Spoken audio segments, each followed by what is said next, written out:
Good morning, everyone, and welcome to another Seamless webinar. For today's topic, we will be exploring reimagining loyalty and rewards.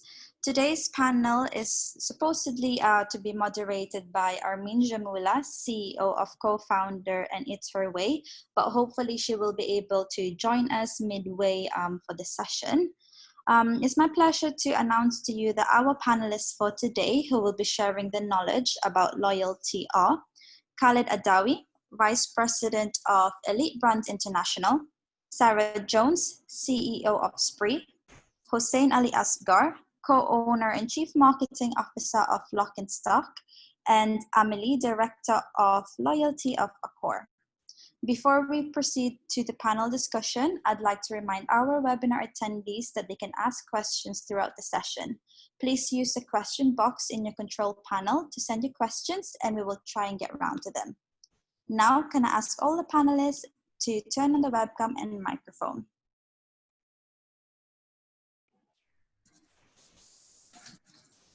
Perfect, thank you. What we'll do is, obviously, it's a very well-known brand.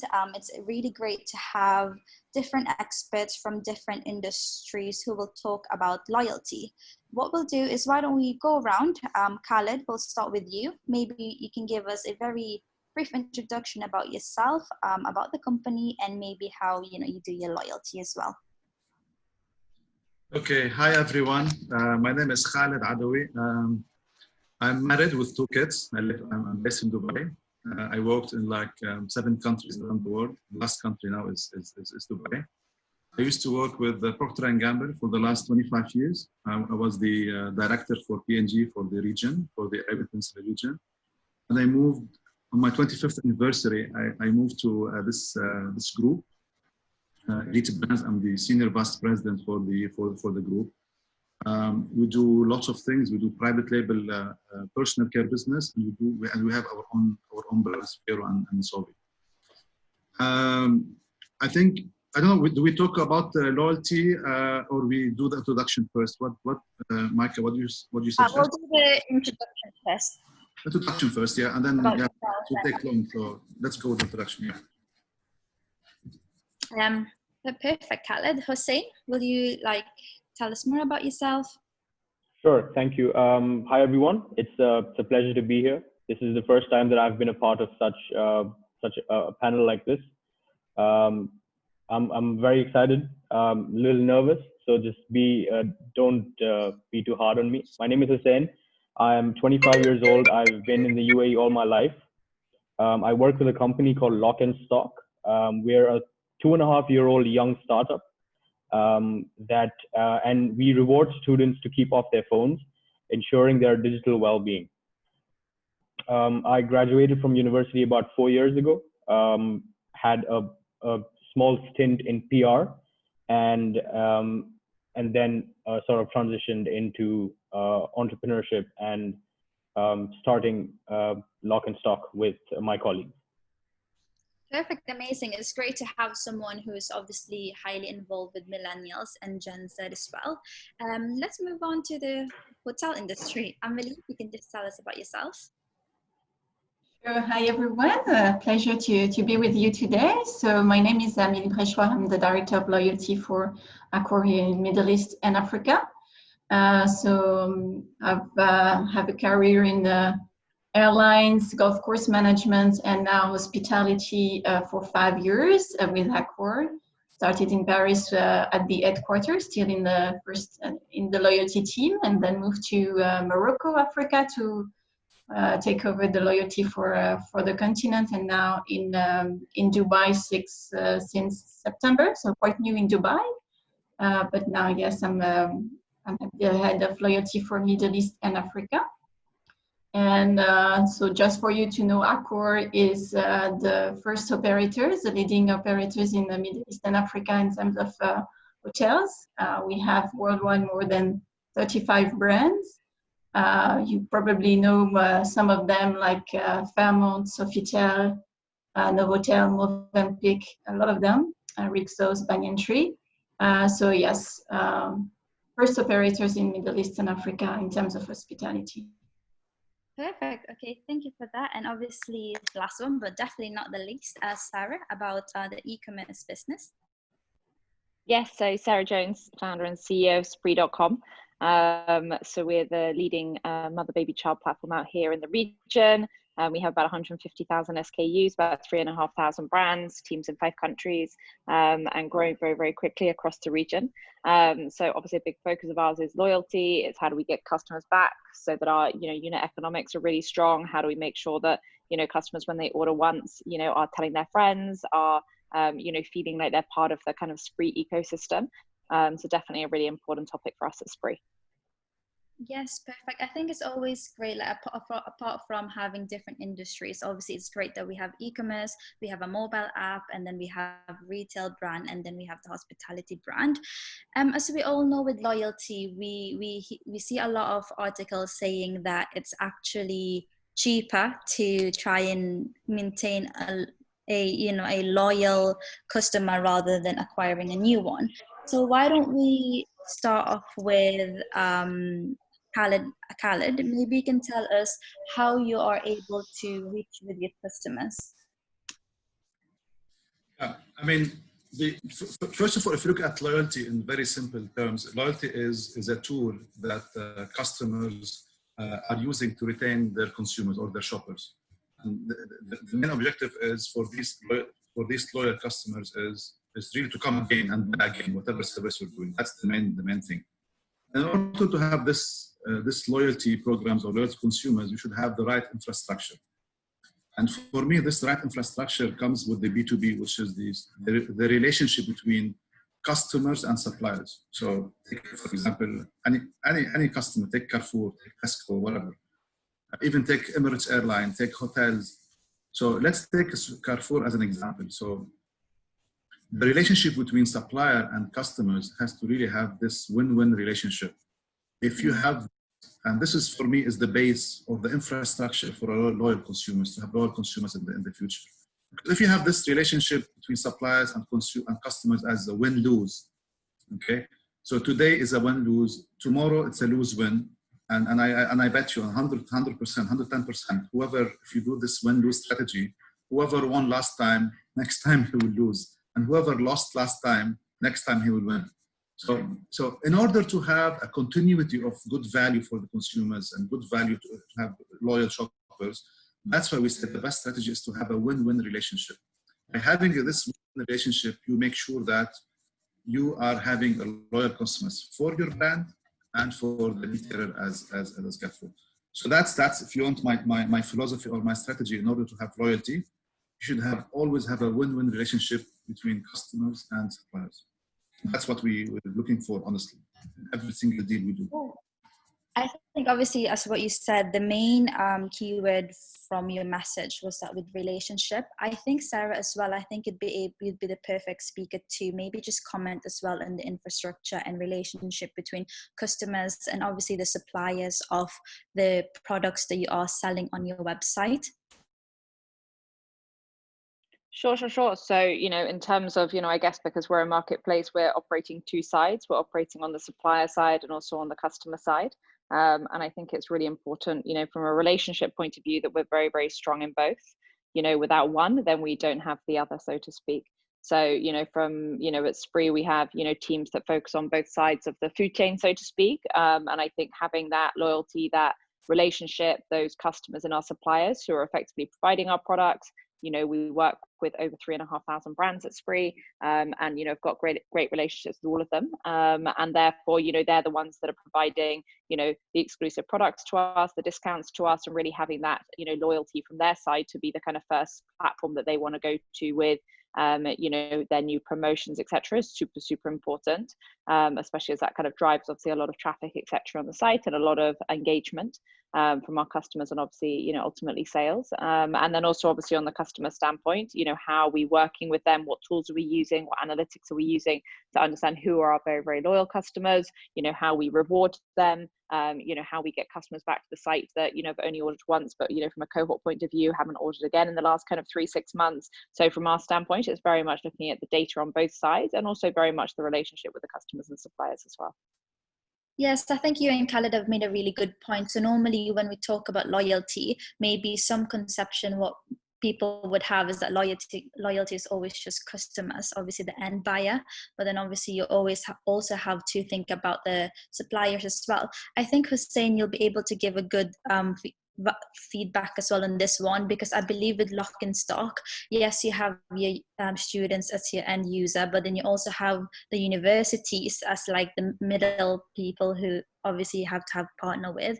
And then you also have, obviously I see that you work with Kareem, with Forever 21, as well as your discount providers. So maybe you can just talk us through the relationship between the stages as well. Yes, absolutely. I think both Khaled and Sarah made absolutely valid points about loyalty being a two-way street. It's very important that we provide a seamless experience to our users, being a mobile application. That's number one. That's our priority. But also providing the brands, the brands and universities that we partner with, that sort of keeping those relationships alive, keeping those relationships healthy is very, very important. When we talk about loyalty, something that I think everyone on our team at least believes that you'd rather have 500 people love you than have 5,000 people just like you, because those 500 people will come back. They will tell 500 other people about you, and I think that's the basis on what Lock&Stock was built. Just loyalty, word of mouth, is a very, very important tool for us when we're trying to connect with the millennial, the Gen Z student audience, especially in the UAE. Yes, perfect. And then what we'll do is we'll move on to obviously the next topic. I'd like to start off almost the panel discussion with a heated debate.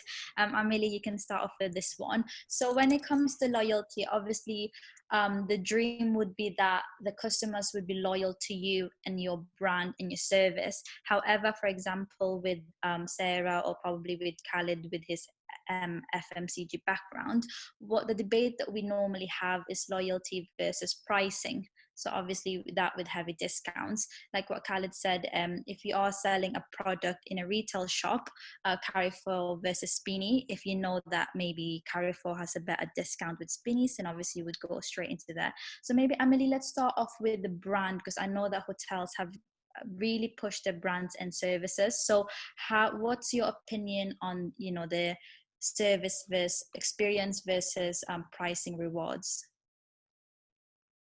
Yes, it's a very good questions, and it's true that we say that our guests are driven by two kind of rewards, like the business reward and the emotional reward. So both rewards are important, and we're trying to really cover both because you never know to which reward your guests will be sensible to. So we want to offer them business reward. It's important. It's probably be the hook that will drive them for the first time in your business, in your hotel. So yes, it's important for them to have the best price guarantee. This is something that we offer for our members to make sure that they get the best price ever on our website. And of course, the points are kind of a business reward also. But we're shifting, and especially by pushing our brands and the experience in our brands, we have the like for us to really see our guests and interact with them physically. So our staff meet our customers, and in the hotel, the experience they have in the hotel and beyond the hotel, that the loyalty can provide beyond the hotel, is super important. And this is where we can really make the difference for us, is to create this emotional reward. So of course, our members, they like to be recognized in our hotels and be treated VIP, have the priority check-in, have the upgrade, and creating really personalization in the hotel for them to feel unique and privileged. And this is how we create the emotional connection with our members, and we create fans of our brands. And it's true that the brand, that the service that you sell is also very important. Like, and in Accor, we have more than 35 brands, but we really also even if the loyalty program is like the link between all the brands, and the strategy is really to move forward and to promote the loyalty program as the entry gate of all our ecosystem of brands. It's still really important to develop your brand and the identity of your brand, the experience within your brand, within our hotels, because this is where the loyalty will be really created. It's by the emotion that the members will get in our hotels.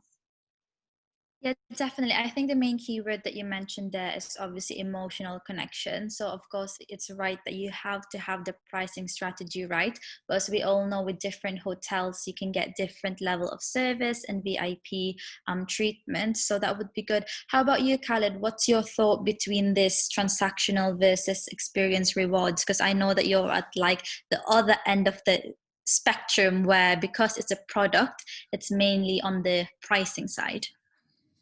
Yeah, so probably I mean, Amelie is my friend, so I agree with her on this aspect, which is this the hotel business and so on. But honestly, on the other side of the business, on the FMCG, it's completely different. I'm talking nowadays. I'm going to share with you some numbers just to elaborate my point. There are lots of loyalty cards within retailers outside UAE and in UAE and in Saudi and so on. The closure rate for these loyalty cards in the region doesn't exceed 2%. Loyalty cards mean, again, remember when I said at the beginning, loyalty means is a tool where you come again and buy again. No, that's the most important thing. So this loyalty doesn't exceed 2%. On the other side, volume on deal, which is the volume you sell, how much of the volume that you're selling, it's on promotion. They call promo on deal. Promo on deal on many categories is around 70%, and some categories is 90%. Okay, so this means when it comes to the FMCG product, I would like to have a 50% discount on Ariel or on Pampers versus a nice emotional message from X retailer telling me, buy Pampers and feel the comfort. You know what I mean? So these days, when it comes to the FMCG products, the emotions is not, maybe 20, 30 years ago, maybe it's there. Maybe when, I'm sorry, I'm talking about Pampers because I know the brand, or I can talk any other brand. So the technology on these brands was really way above. 30 years ago, I don't know, Nestle, I want to have this cafe, I want to have something. Nowadays, there are lots of brands which is very similar. So if you don't do promotion, if you don't do value promotion for the consumers, they won't buy you. If I go to the retailer, if I don't find the Ariel, I'll buy Persil. If I don't find Persil, I'll buy Omo. You know what I mean? There are lots of, so and this is why nowadays the promotions and the volume on the, even hair care, by the way, can you imagine hair care, the shampoos? Hair care volume on deal is in the range of 80%. 80% promo on deal. So if you go to the UK, it's one of the highest. UK and UK is almost 92% of promotion of detergent is volume on deal, promo on deal. This means you even don't sell anything without promo. So it's, you know, it's different, and the FMCG is very different. Now, if maybe, I don't know if you have time later on, I can talk more about the history and what happened nowadays. But for me, you really need to have, and to exceed and to excel in this, you need to have a promos in order to attract shoppers. Yes, definitely. I think for this one, Sarah, I think maybe you can give your opinion as well, because I believe for Sprii, maybe you can tell us how you balance it out, because I know that Sprii has a very, very strong community of loyal customers, but then at the same time, you guys are offering great discounts and competitive rates. So how are you balancing both? Like, how are you building this strong community? Yep. So we have, obviously a very, we've got, hundreds of thousands of mums that buy from us, and, an amazing kind of retention of our customers who come back, typically every month or two to us, which is awesome. I think the main thing is customer experience.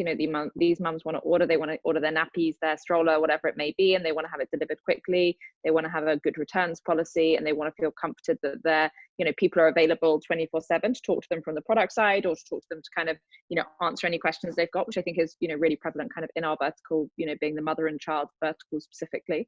So I think that's kind of first and foremost in what we focus on really on the customer experience side. But I do also think that pricing, has obviously a big play in it. Let's be honest, if somebody, mothers check around as to other consumers, and if they can get their diapers, whatever it may be, cheaper on another site, then they're probably quite likely to explore that and trial that out. They may then come back if the customer experience isn't so good. But one of our main focuses at Sprii is making sure that we are the cheapest in the market, or at least equal to the cheapest in the market. We have a lot of algorithms, a lot of automation in the back end that's running on a minute by minute basis, so that we have price checks with other sites, and we really do kind of hold that as one of the kind of key focuses of Sprii, so customers know that they're not only getting the experience, they're also getting the price. We have free shipping on the site, to all countries, which is again something that we've had from day one of the business, and it's worked very, very well for us. It hasn't affected our average basket size. If anything, it's actually pushed it up. So really, really interesting from that side. But I do think there's kind of two very key things that kind of sit hand in hand, and I don't think you can have one without the other. So I genuinely believe that pricing is part of the customer experience as well. Yeah, so I think your last sentence there, that pricing is part of the customer experience, is basically summarizes what Amelie, Khaled, and obviously what you've just said. How about you for Hussain? I mean, for you, how does the loyalty and versus pricing and experiential strategy works for Lock&Stock, which is obviously a mobile app for students? Right. So for us, I think we have Khaled, who is on at one end of the spectrum, and then Amelie at the other one. I think we're somewhere right in the middle. I think with what Sarah said about Sprii, for us, number one, is very important that because we're a mobile app, so the customer experience, the user experience is priority A. However, I wouldn't say that I wouldn't really disagree with what Khaled said about pricing. Because the major part of Lock&Stock is our offers and discounts platform. So, the reason why users and the reason why students come to our platform, or one of the reasons, is the offers and discounts, or the exclusive offers and discounts that they can find that they may not be able to find elsewhere. I think that's what's important when it comes to pricing. It's very important to provide that value to your customers or to your users that they will not be able to find somewhere else. But having said that, when you talk about the other end of the spectrum, when you talk about just pure brand loyalty, it's very important to offer a close to perfect user experience as well, and to build that sort of relationship with your audience. I think, especially for us, it's very important because all our communication is catered towards a particular audience, which is the millennials or the Gen Z demographic. And I think it's very important that we sort of, as a brand, learn to speak their language, talk about things that are relevant to them. I think Sarah could sort of back me up on this one. When you talk about engaging with your audience, it's very important to know their language, to learn their language, and I think that's what sort of keeps them coming back, or gets them to come back to your brand. Yes, definitely. I think another keyword that every single one of our panelists mentioned is customer experience. So that user experience is such a key thing. So one of the topics, obviously, with digital transformation taking over the world at the moment, Amelie, maybe you can talk us through, let's say, the importance of multiplying the touch points that you offer to your members, and making sure that regardless of whether they've seen that on the website or in a magazine or in a brochure or in social media, that they would have like a seamless journey. Yeah, it's true that it's very important, especially, well, it depends, of course, of your business and your product, but when we speak about hospitality, not everybody is staying in a hotel every week. But so for us to create the link, it's important to multiply the touch point that we have with our guests, engage them as much as we can, and make sure that we are really consistent in the message that they receive. So you need to have a strong system behind to make sure that if you go through call centers, if you go to our website, if you call hotels, whatever is the touch point, yes, you feel recognized, you feel that your loyalty is recognized also. So we need to make sure that in all those touch points, our guests are identified and well recognized, and that we can provide, we know their history with us, we know who they are, we know what they prefer, and we're able to really deliver the perfect message. So it goes through artificial intelligence behind our website to really push smart messages. It's really, but it's really important for our guests to feel this seamless journey, and for us to make sure that we can really engage with them through those different touch points. Could it be also social media and every type of interaction that we can have with our guests. Yeah, exactly. I think obviously with hotels, like what you said, you have the digital touch points, but at least you can also leverage the physical touch point for when they stay at the hotel. I think for you, Sarah, how about for an e-commerce business? What would you say are the main communication platforms that are really working well? Because obviously you don't have a physical store. What would it be social media that's working really well, or email marketing? Yeah, so I mean, all about, marketing, communication, also customer service kind of spans all the different channels. There's a lot of customers obviously in Saudi that, are, very, very focused on, Instagram, which is where they ask a lot of their questions. Email teams tends to be kind of less prevalent there. In terms of marketing, again, email definitely isn't something, outside the UAE that we focus on.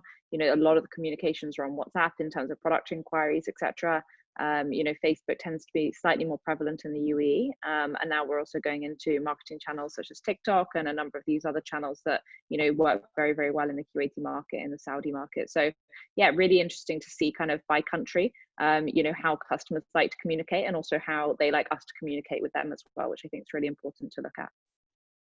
Perfect. I'm glad that you mentioned TikTok, because obviously I think we all know that this past month or 2 months, like TikTok just really boomed.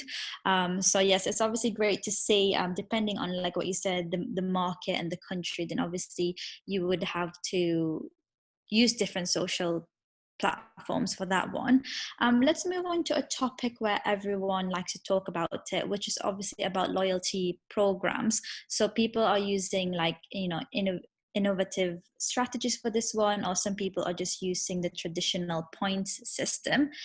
Khaled, what would you say, what is your loyalty program based on?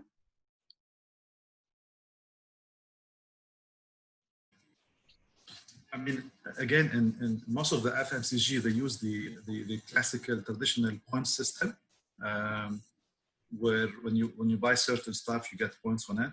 But again, as I said at the beginning, I want to emphasize again, the points or the loyalty won't let me go to a store where I know for sure the value is the whole value, shopper value, or the is not equal to the discounts that other store is doing. So again, if Carrefour is doing 30% discount on on Nescafe or on Ariel, I will not go to Spries where there's no discount and I'm just taking points from Spries.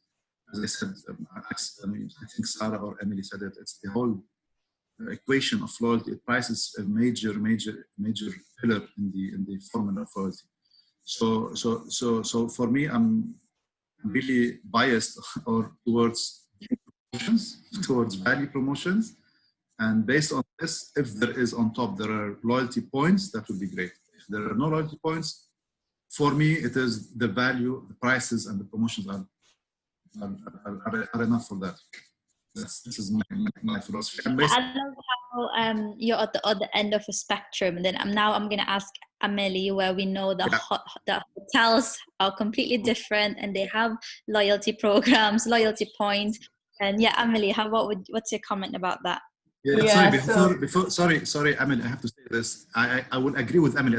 I know what she would say, but me personally, if I'm going to the hotel business, even I will not have the price as the main pillar. You know what I mean? It is the convenience, and so on. So I would agree with Amelie when it comes to hotels.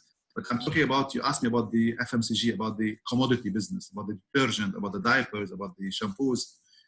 So I just want to make sure this, if I'm talking about hotels, the price is not it's the whole equation. Sorry, Amelie. No, but it's very true. It's really depend of your industry and what your customer is looking for. Of course, for us, the experience is so important in the hotel. You can pay the cheapest price, but when you arrive in the hotel, if the experience is really poor, of course, you will not return to this hotel or to this brand. So the service and the experience is super essential for our business, even if the price is also important. So also loyalty is based on different aspects. So of course, the saving and the price is one, because it's still important for our members to make sure they have the best deal. Even if they book a luxury hotel, they want to make sure that they're not paying too much for it. So the price is still important, but of course we have other pillars in our loyalty program. The points system is it's important, and it needs to be really clear and really simple for your members. If you go for a points-based system, just ensure that it's really simple, because the members, they want to know, okay, what can I do with those points? And they need to have the sense of the value of these points.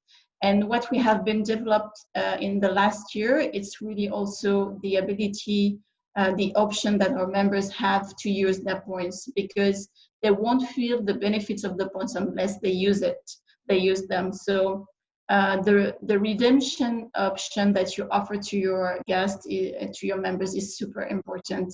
And we are developing more and more the money can buy experience with the points. It's, of course, with the points you can add discounts in our hotels, you can get free nights, you can use your points to stay or dine in our restaurants.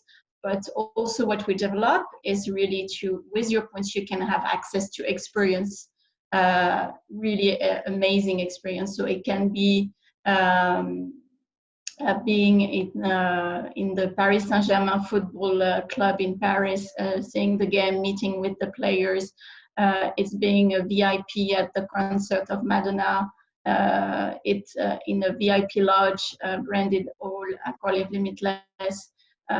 It's Roland Garros. So we're developing these experiences around the passion of our members, to make sure that they feel even more emotionally engaged with us, and that, like, with their points, they can do extraordinary things that they will remember for life.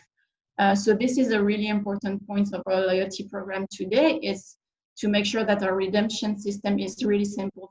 So for us, you have 2,000 points in your account, you have 40 euros of discounts in our hotels. Wherever you stay, whenever you stay, whatever the brand, it's the same. So it's very clear for them. They know what they can do, but you can also have access to all those amazing experience. And this is also how we create the emotional link and with our members, and they become really super loyal to our brands, and they want to come back to gain more points and to get this experiences. And it's, of course, also one of the recognition part of their status is really important within our hotel. So when they're within our hotel, they want to feel really privileged and unique.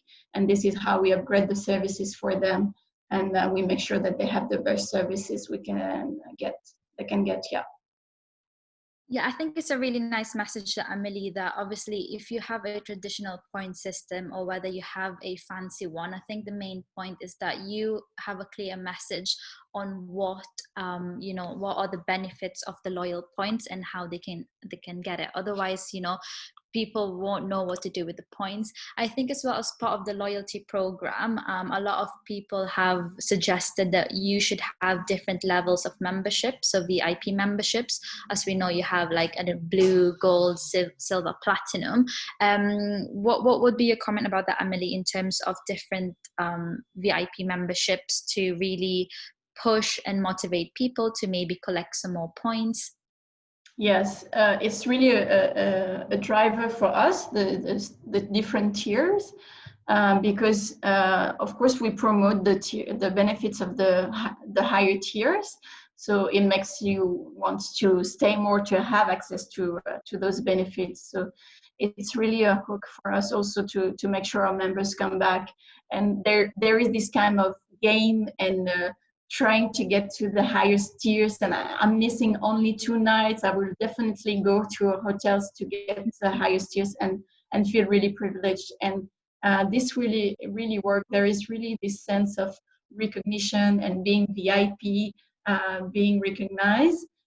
So if you go for the tiers, it's really important, and it helps you also as a company to really have a clear segmentation of who are your guests, how much they spend, who are your top VIP members, so you can engage differently also with those members. So the tiers of course, really important for the members itself in the way that we grow the loyalty with them, but also for you as a company to be able to segment your database and be able to personalize also your services.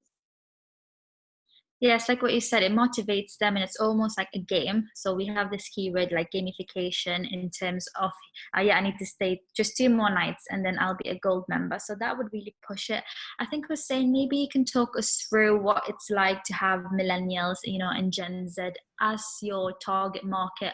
Would you say that the younger the generation, the less loyal they are, or what is the best way to, connect with that younger generation? Yeah, I think for us it's very important to understand or to sort of put ourselves into their shoes. I think the demographic that we deal with is easily influenced by a lot of things, things they see or read on social media. We're essentially a digital platform, a mobile platform, so we have very little or close to no physical interaction with our users. So it's very important that all our digital communication is catered sort of towards them. It's empathetic. It understands their problems and then sort of addresses those problems, and then we work on solving them. I think it is very important for, I think, any brand to really know how to connect with their audience online or digitally. It could be in any form, through Instagram, Facebook, YouTube, or even TikTok nowadays, which is actually something that I haven't been really able to crack myself. But I think, sorry? So that's definitely something to explore, especially with TikTok. Absolutely, I completely agree. It's just that I just don't understand it very well, but it's definitely something that that everyone's using. So it's something that we should definitely look into. Also, very important to know where your audience is. So just because we're talking about TikTok, it's very important to know where your current audience is, where they are currently, what platforms they're using. And I think that's what, at least for the Gen Z and millennial audience, I really wouldn't say that price is something that gets them to be a loyal customer. Khaled, I'm sorry, I have to disagree with you on that. I think for them, it's the brand voice that makes them come back. It is, I think, in today's day and age, it's very easy to find cheaper alternatives. It is very hard to find brands that really speak the language that you speak and communicate with you in a way that no other brand does, and provide relatable and important, relevant information. Yeah, well done. You've actually touched base my next question for all the panelists, which is obviously, would you say that customers are getting less and less brand loyal? I think obviously what you said there, Hussain, and what we've been saying, it would depend on the business and your industry. Obviously with the millennials and Gen Z, like what you said regarding the pricing, what they're looking for is for someone to share the brand voice that they want. I think, Khaled, what would be, let's say, your answer for that one? Would you say that customers are getting less and less brand loyal and definitely more on the pricing and customer experience side? The answer is yes, and the answer is in the data. So there's lots of graphs. I don't know how to share it now, but there are lots of graphs that measures and studies and research that measure the loyalty back in the 80s and 90s and now, and the curve was like this. So yes, loyalty percentages is going down. Loyalty on lots of brands, I don't want to mention lots of details because some of them is confidential, used to be in the 80s and now it's in the 30s. So yes, loyalty is going down. There's one important thing I just want to mention as well. I'm not talking, by the way, when I'm talking about the price and the promotions and so on, I'm not talking about I go cheap everywhere and I find the cheapest brand and I buy it. I'm not at all, absolutely not. If I do this, then there is no role for marketing and for social media and brand building and so on. I'm not advocating this concept. I'm saying if you as a shopper or as a consumer, you already did your homework or your exercise and you have chosen to buy X product, be it iPhone, be it Samsung, be it Ariel. So once you decide which brand to buy, then you look at what is the best offer with this particular brand. So it's not like I'm go and all the brands are there and I'll buy the cheapest made in China, or with all respect to China, because now Chinese products are the cheapest in the UAE market. So that's should be very clear, and of course not. And I don't know, time is running out, but I want to end it with a very quick sentence. By the way, I did this seminar previously in one of the shows. Is that when you target, when you choose your prime prospect, when you choose your consumers, and this is your target shopper profile, and you go and you find what is the right channels of communication. So if you choose your target shopper as a female between 28 and 40 years old, let's say, so you go and you understand this shopper, how they behave, shopper habits, how they spend their time, and so on. And then by doing this, you optimize your spending, or marketing spending and so on, because you're going to target this shopper profile in this particular channels. At the same time, you have a bigger chance to really improve your loyalty. So it's indirectly benefit you also to have a more and loyal customer versus spending your money or doing over everything in all channels. I just want to highlight this because this also helps. This workshop is on how to optimize marketing spending and but at the same time, it helps you bring or improve your loyal consumers. That's it. This is what I hope you answered your question. Yes, definitely. I think Sarah would also have a great feedback insight on this one. So obviously, would you say, Sarah, that customers are getting less brand loyal, not only in terms of Sprii, but in terms of the brand that you're actually selling on the website? Like what Khaled said, it's not just about pricing, but they have a brand. Let's say mums would definitely like this Pampers brand. What's your comment on that one? I think for the mother vertical, we do see a lot of loyalty where customers, if they start shopping with Pampers or Huggies, then they do tend to stay to that. There's definitely been more of a shift towards organic products over the course of the last kind of 18 months, whereby, new brands coming into the market and, mothers and parents becoming more kind of, quality conscious, etc. and focus on kind of sustainability and stuff have definitely kind of shifted to some of the more organic products. But I would say that, within our vertical, mums do get quite set on their Melissa and Doug toys and then tend not to branch out too much. So it's definitely kind of getting to those customers early on in their journey of, parenthood to really get them kind of hooked on that brand. And then we do actually see a lot of repetitive purchases within certain brands. Yes, I think as well with what Khaled mentioned before, it's really understanding your customers. I think with you, Sarah, I think with being a mom, we know that obviously there's different stages. There's one where you're expecting to be a mom, and then when your child is between 1 to 8 months old, and then they become a toddler. How are you, let's say, what data are you using to target the customers, and are you using any technology like AI, machine learning, algorithms to understand what journey the moms are currently in? Yeah, so we have a very sophisticated kind of BI system, and all of our marketing is based on the data that we have. So from a CRM side, whether it be SMS, whether it be marketing, email communications, everything is very much based on kind of previous purchasing. If they've bought their pack of, 36 diapers, we know when they're going to run out, we know what they'll probably want with that, complementary products. So 100%, all of our marketing is very, very targeted based on kind of previous purchases, and also kind of, the age that we're able to identify, which is, relatively easy in our vertical, how all the children are and what the parents are shopping. Yes, perfect. I do just have one question from the audience. I think, Khaled, you can answer this one and then we'll go around for everyone. So there's one question saying, there are so many loyalty cards in the market offered by different retailers, brands, and shopping malls. What is the next loyalty space? So where would you see loyalty, let's say, in the next 5 to 8 years? Okay, so in my opinion, loyalty in the next 5 to 6 years will be more towards private label brands. Private label brands in some countries in Europe is in the range of 25-30%. There are brands especially in Central Europe. Number one brand is the private label, especially in Poland and so on. In the region, private label brands is in the range of 2%. Talking FMCG, of course, food and non-food. So this 2%, it was 2% like 5-6 years ago. In the last 2 years, with the help of Carrefour and Panda and Nahdi in Saudi, this private label brands share jumped to 6%.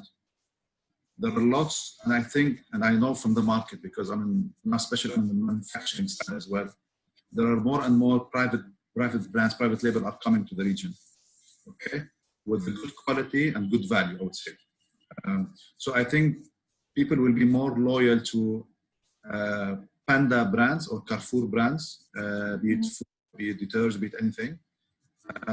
That's for me is the future, because there's a huge room now. I mean, there are 20%, 30% in some countries. So for me, the next thing for loyalty is private label brands. Private label brands, perfect. Khaled, we're really enjoying the statistics that you're giving out during this discussion. Please share more of that. How about you, Amelie? What would you say is, where is loyalty, maybe in general, or maybe you can focus on the hospitality side? Where would you see in the next 5-10 years? Well, I think, of course, digital experience are being the big trend in the last year, and it will continue. But what we see is also a lot of development in terms of partnership. It's really also really important that you partner your loyalty program with others. To answer this question, there is so many loyalty programs, and each one of us, we want to make sure that our members can earn the points also outside of our initial industry. Like, for example, in Accor, we are partnering with, of course, the airlines, but also on the daily life of our members. We want to have the credit cards. We want you to be able to earn points on your daily life outside of our hotels to make sure that we increase this engagement. And the partnerships are super important and I think it's really a trend that we see today, that how the loyalty program can also partner together to have a wider opportunity for the members to exchange their points, to transfer their points to one loyalty program to another. And you will make the difference in the way your members can use their points, because at the end, they will come to your loyalty program for the redemption option that you will offer them. And this is where we can be really creative and we can really engage with them in the experience that you can offer to them. Yes, it's a very great message, Amelie. I think a lot of people would agree that, 10 years back, loyalty points would just be based on your company. But now as we progress, I think the key word that you've mentioned there is partnership. Even like with credit cards, they're offering 20% in this list of restaurants. So it's definitely broadening, what people can do with the points. I think with you for Hussain, for this one, so obviously in the next 5 to 10 years, maybe the language for the millennials and Gen Z would change. So where would you see that, and how would you follow that trend? Yeah, I think the language changes every day, so it's getting a little hard to keep up with them. But I think it's very important that for us when we first started out, and even today, it's very important to know what they want. Essentially, for even the brands that we have on our platform, the discounts that we offer, the different opportunities that are available for students to make purchases on the application or through the application really are based on the brands that they want and they want to see, and that's what I and I don't think that is actually something that will ever change. In the next 5, 10, maybe even 15 years. It's there are certain groups of people that only want certain things, and it's very important for any sort of loyalty program or business that is in this space to understand and develop those new partnerships to provide value to your users. So for us, the way our application works, day in and day out, we work on building relationships with other brands that are relevant and that are important to our user base. I think that's what's really the crux of what Lock&Stock of what our discount platform is about. Yeah, and as you mentioned, that customer needs and expectation are ever so changing, like every day, every week. But I think especially for the younger generation as well, like we don't know what language they're going to use. How about you, Sarah? We'll just answer this question from the audience. Where would you say loyalty in the next 5-10 years for an e-commerce business? Yep, I think it's definitely like the most important thing. There's going to be lots more e-com businesses in the region kind of popping up, and scaling. As there's kind of a big shift, obviously, from retail to online. And I think making sure that customer experience, those customers are loyal. You really understand what they want, how to engage them, what product features they want from a technical side, etc. It's going to be really imperative to making sure that those customers, try you, use you, and also kind of obviously longer term stay with you. Perfect. Just to wrap up, the last 5 minutes, just a question for all the panelists. We haven't mentioned the word COVID during this session, which I think is great because I'm sure that people would be sick of, hearing and reading that word. But in terms of what's happening at the moment and the new norm that we have to adapt, what would you say is the most valuable lesson that you've learned during this pandemic about loyalty, about customers, and how is this going to help you in the future? And maybe Khaled, you can wrap that up. Actually, this question needs probably 2 hours. Yeah. So, 2 minutes. 2 minutes, I would say, don't worry about the future with this COVID-19, just worry on what will happen tomorrow. I mean, today and tomorrow. Let every day pass and try to manage, because honestly, if you really think about it, it's really tough. It's unexpected. Lots of small to medium companies are going to close globally, not only here. It's tough. It's tough for everyone. So just manage your cash, just manage your day-to-day business, and worry about it in the future, and try to adapt with the current situation, how to optimize costs. I mean, as I said, it's a minimum 3 hours session.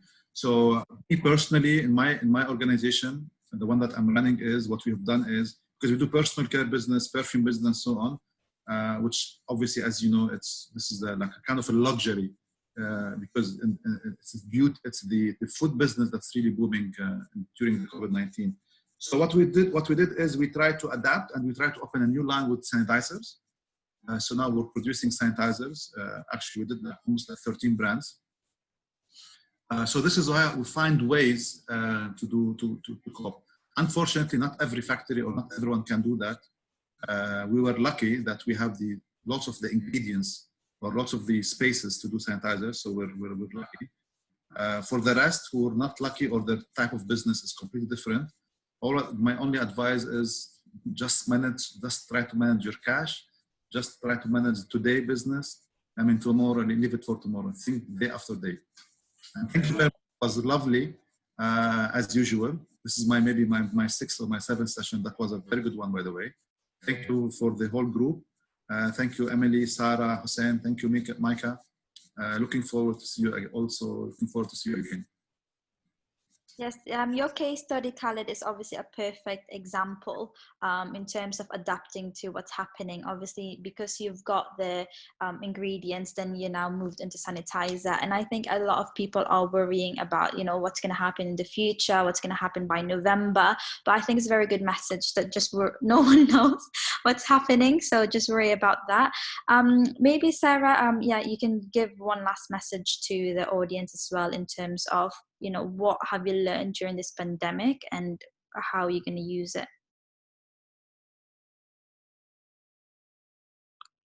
Yeah, I mean, I think it's, especially for a business like Sprii, we've grown, double digits, triple digits in a lot of categories over the course of the last kind of 4 months. And I think it's, how you, use this opportunity to really kind of make that shift and get those customers kind of comfortable with moving online, and that the experience they're going to get is going to be a great one, and that they don't then go back to, retail so much after that. So I think it's a real opportunity, especially for businesses like ours, whereby it's not just kind of, basking in kind of additional sales, but really thinking how we can retain those people afterwards. Perfect. And how about you, Hussain, especially with how, education has been affected? What would be your positive message to the attendees? I think for me personally, the most valuable lesson that I learned was to be sort of empathetic towards others. And I think we've applied that in our business and our communication as well. Sort of just realizing and accepting the fact that, yes, we are going through a bit of a problem. Students especially, they had to sort of, they were, had to adapt to, learning from home, something that I don't think most students have ever done. So for us, it was very important to sort of just let them know that, it's going to be fine. And, constantly communicating with our university partners, getting answers for students who were sort of blindsided by this entire situation, had no idea what's sort of going on. Even when it comes, to university enrollments for this year, or, for September or Jan, a lot of students were sort of just left in the dark. They had no idea. And we sort of took it upon ourselves to reach out to, our individual university partners and get answers for those students. So it was really important for us to sort of just really just keep up spirits and, let them know that we're also sort of fighting this battle alongside you guys. Perfect. Great. And how about you, Amelie? Last one before we end the session. Yeah, of course, the hospitality industry has been like really hit by this crisis, but I think it's we come back with what we said at the beginning of this call, is that it's a win-win situation, loyalty. And so even during those days, we need to show our members that loyalty goes both ways, and that's why we did not stop communicating with our members, even they're not in our hotels, even the hotel are closed. But we push different messages, of course, but we wanted to make sure that we're still present and we still bring them joy in their life by creating specific content on our Instagram account, for example.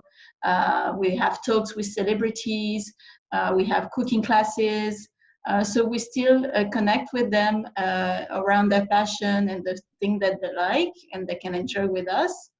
And we had a lot of actions just to make sure that Accor is there for you.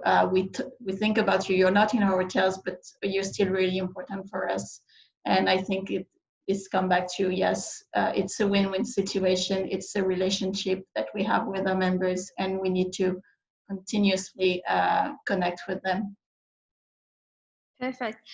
I believe that is the end of our panel discussion. The webinar will be accessible via our website for on-demand viewing within the next 24 hours. I'd like to say thank you very much to our panelists, especially with the technology glitch we had earlier on. Yes, thank you for being flexible, and thank you for sharing your knowledge. And Armin would like to send her apologies because she couldn't moderate it. The next Seamless webinar that we've got will be on 17th of June on Wednesday at 11 a.m. again, where we will be joined by Namshi, Talabat, and Noon about shopping cart abandonment and how you can reduce this. Again, thank you for the attendees and to our panelists, and we'll see you next Wednesday. Thank you for having us. Thank you so much. Bye-bye. Bye-bye. Thank you.